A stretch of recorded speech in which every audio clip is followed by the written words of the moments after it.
Bonjour. Bonjour. Donc tu es ici pour le festival Novadof et son cinéma. Exactement. Pourquoi es-tu sur ce festival?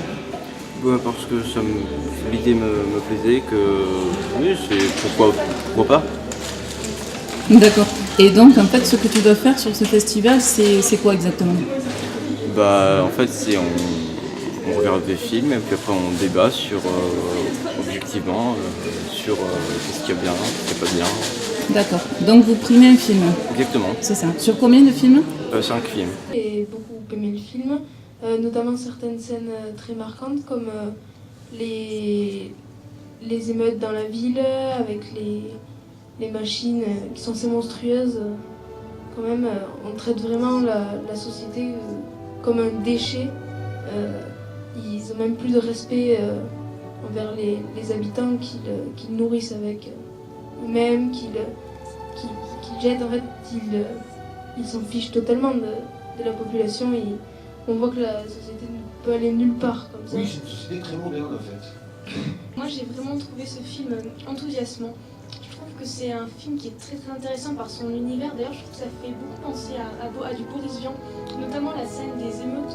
Ça me faisait penser dans l'écume des jours, la scène de la patinoire où il me semble, mes souvenirs sont assez vagues, mais il me semble qu'il y a une personne qui meurt d'une façon X ou Y et qu'on balaye son corps pour ne pas déranger les autres personnes qui patinent. Et ça me faisait assez penser à ça. Ça m'a fait penser plus à un documentaire qu'autre chose en fait. Même s'il y a une histoire, quelque chose documentaire. C'était l'époque aussi où localement il y a le film sur le Larzac qui est sorti, c'était pareil. Donc c'était l'époque qui voulait ça, dans les années 70-80, où même il y avait l'aspect cinéma, même dans le domaine musical. Après on s'est bien modéré, on s'est bien calmé, on est devenu bien avec notre chemise pincée, Politiquement correct. Voilà, et on respire pareil, on mange pareil, mais heureusement que l'homme a pris conscience depuis 40 ans qu'il fallait moins polluer. Ça pollue plus. Et on pollue plus parce qu'on est beaucoup plus nombreux.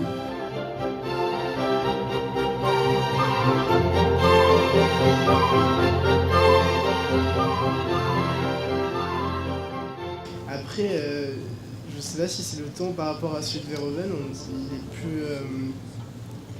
je trouve qu'il paraît beaucoup plus réfléchi, même si... Il y a 20 ans d'écart, et le chef opérateur, là, c'est Richard Kay. Et c'est une époque où encore on peut arriver à avoir des bandes de 10 secondes. Ouais. De 9 secondes, de 10 secondes. Encore à cette époque-là. De nos jours, on le disait pour Michael Bay. Michael Bay, s'il ne fait pas des plans qui durent même une demi-seconde, il n'est pas content. Là, le gars, narrativement, il prend, Richard Fleischer et puis son équipe, il prend le temps narrativement pour raconter son histoire. Donc s'il pense qu'un plan doit durer autant, il prend le temps. Normalement, la musique, c'est fait pour rentrer dans l'histoire mieux et ressentir mieux les émotions. Tandis que là, c'était surtout une histoire où il n'y avait donc pas de musique, donc seuls les personnages devaient nous faire ressentir l'émotion et je trouve qu'ils l'ont très très bien fait.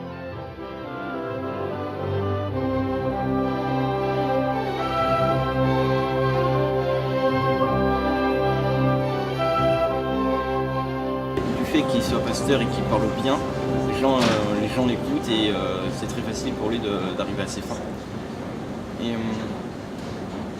Et le point de vue des enfants, c'est vrai que c'est pas commun, mais c'est un parti pris qu'il fallait prendre,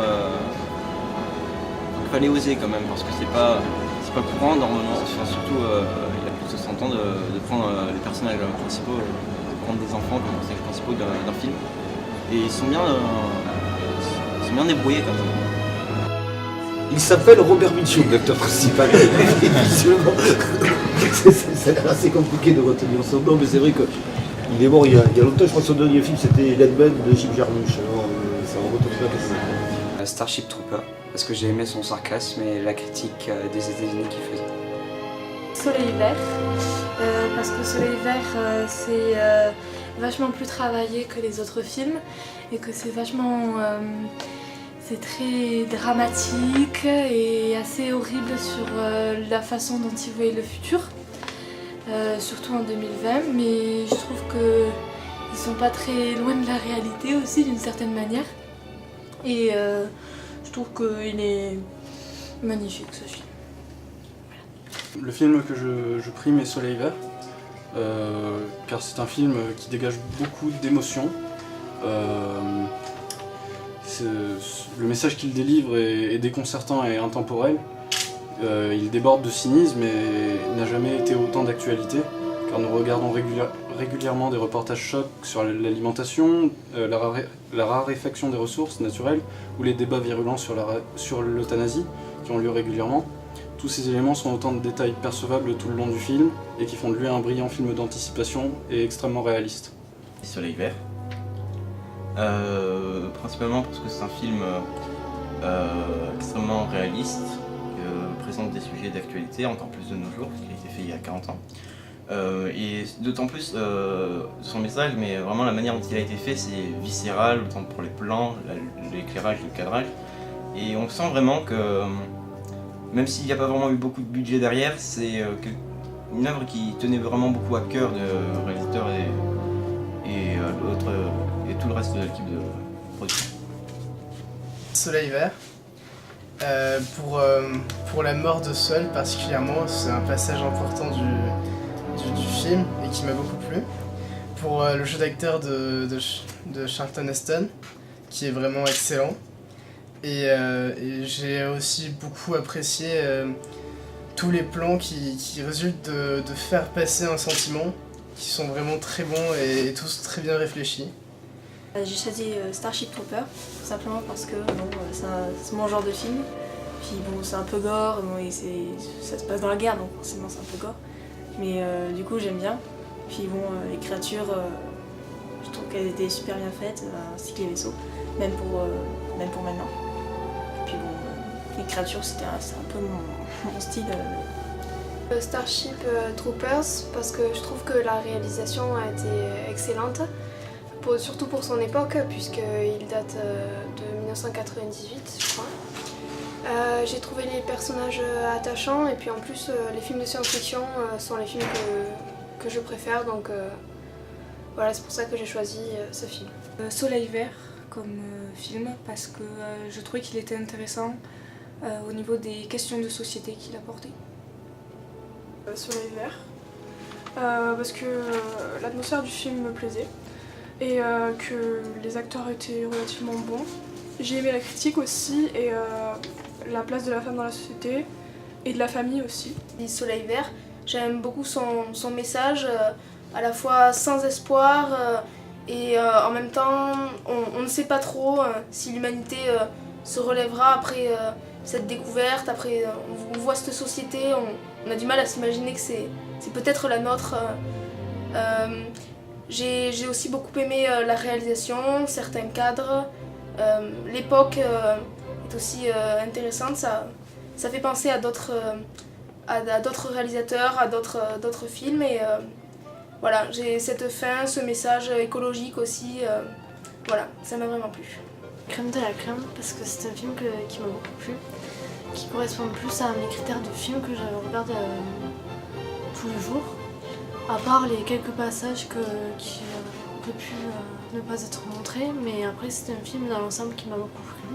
Bonjour, j'ai choisi Starship Troopers parce que c'est un peu le genre de film que je regarde habituellement et je trouvais que les personnages étaient assez attachants et après j'aime bien ces histoires un peu farfelues avec des extraterrestres. Starship Troopers, c'est un film de science-fiction. J'ai beaucoup aimé l'histoire, avec des personnages qui m'ont marqué. J'aime pas beaucoup la science-fiction d'habitude et là ça m'a beaucoup plu. La nuit du chasseur. Alors j'ai choisi ce film parce que j'aime beaucoup le noir et blanc. Je trouve que c'est un esthétisme qui est très intéressant et qui est très bien géré au niveau des éclairages, etc. Je trouve que le jeu de Mitchum est lui aussi très intéressant, il est tout en retenue, tout en finesse. Il a réussi à donner une vraie profondeur au personnage qui n'en devient que plus vivant et plus effrayant.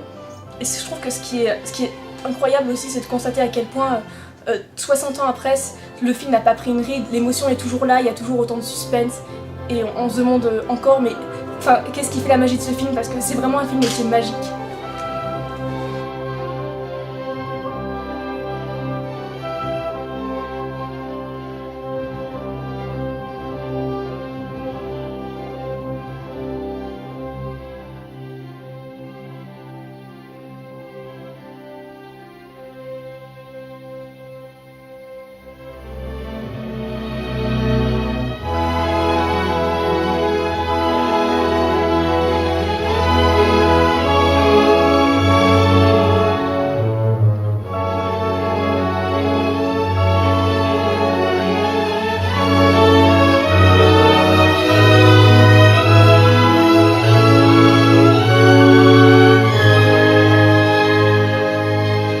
vous avez su étayer vos sentiments par rapport à telle ou telle œuvre.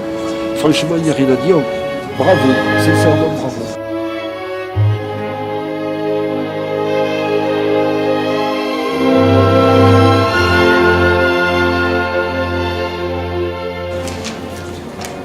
Soleil vert.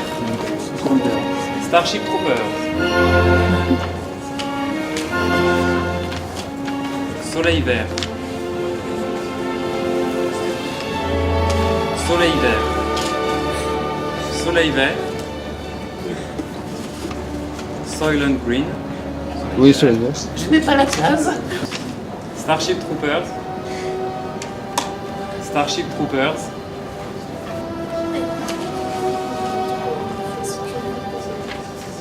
Starship Troopers. Né à égalité. Soleil vert. Soleil vert. La crème de la crème. Et enfin le dernier, la nuit du chasseur. Un Soleil vert, pourquoi, y compris ceux qui n'ont pas tout à fait donné leur voix à Soleil vert, mais peu importe, vous avez quand même une impression du film. À partir de là, cette impression est tout à fait recevable. Comment dire, indescriptible. C'est un film qui plein de cynisme et qui dénonce beaucoup de choses, qui a beaucoup d'intérêt, c'est vraiment un ovni cinématographique. C'est un très bon film d'anticipation et très réaliste et en fait ça se passe peut-être pas dans un futur qui est si loin que ça. C'est le seul film sur les 5 voilà, où j'ai eu les larmes aux yeux, donc qui m'a vraiment profondément touché. Faites gaffe, ça pourrait mal tourner un jour. Et en même temps, parce que je n'ai pas pensé à vous le dire quand j'ai présenté Soleil vert, Charlton Heston était quand même assez coutumier du fait. La planète des singes, c'est lui qui s'agenouillait et qui disait c'est pas possible, ils ont fait péter leur putain de bombe. Il devient un monstre pour ceux qu'on considère comme des monstres. Je vous remercie d'être aussi nombreux à avoir participé, et encore il a fallu faire une sélection, mais à tenter cette aventure d'être jury de film. On vous a présenté un peu tout et n'importe quoi, j'ai envie de dire, mais l'idée c'était un petit peu de vous bousculer.